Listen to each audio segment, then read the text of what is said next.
I do believe, I see someone saying Kinlaw. I see Aaron Banks. I think Aaron Banks is on the radar already. But I do believe that the guy that is going to surprise a lot of people because he has been labeled as a bust is going to be defensive end Clelin Ferrell. And the reason why he's been labeled as a bust is because he was the former fourth overall pick. He was drafted ahead of guys like Brian Burns. He was drafted ahead of guys like Allen out of Jacksonville, pure edge rushers. And I think there was an expectation that Farrell was supposed to be this guy who's going to be double digit sack guy off the edge. I don't think that's what Cleveland is. I really appreciated Cleveland's game coming out of Clemson, but I also understood that Cleveland lacked that top end gear to get around the edge. So some people might be like, well, why would he be an under the radar guy to pay attention to? I believe that Cleveland has an opportunity to play that Charles Omenihu role, the Arden Key role, where you take these bigger body defensive ends and you kick them inside over the three tech, over the guards. Then he becomes a mismatch for guards, and then you have Bosa, Hargrave, Eric Armstead, Drake Jackson, and you get to move these guys all over the place. Cleveland will be the guy that likely gets singled up. And as a result, he can make guys miss on the interior. And I think that's where he makes his money.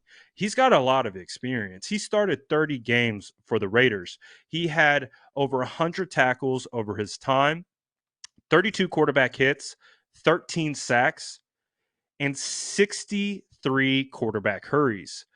I look at what Charles Omenihu did and Arden Key did. You look at Charles Omenihu, 43 pressures, 4.5 sacks.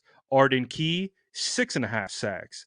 I think Cleveland is going to be able to come into this role with the San Francisco 49ers, play over the guard in those NASCAR packages, and be able to get one-on-ones because they're going to have to slide protection to Bosa. They're going to have to double Hargrave, and it's going to give Cleveland an ability to get free. And that's in pass rushing situations. I also believe Cleveland, when you look at his length and you look at his ability, he's always been a quality big end.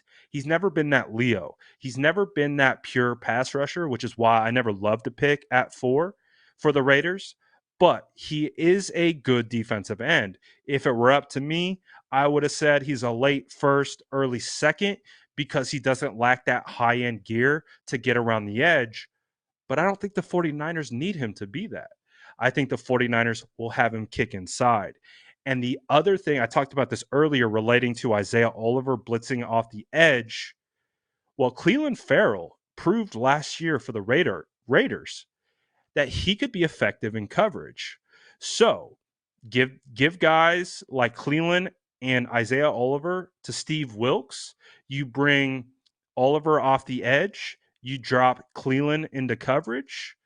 You can really start to manipulate offensive lines coverage, the way that they are sliding protections. And I think that could give an opportunity for Cleveland, who's only 26 years old, to step into a role for the San Francisco 49ers and actually provide an impact. Again, no one expected anything out of Arden Key.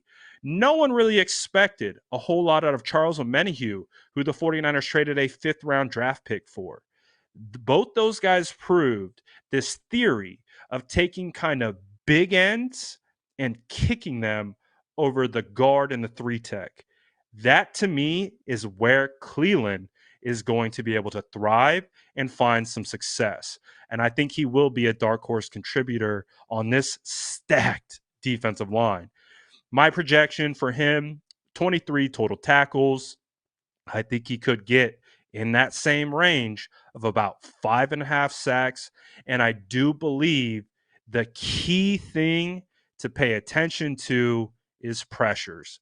I think if he can create around 32 pressures up the interior, I think that can be a huge, huge bonus for the San Francisco 49ers.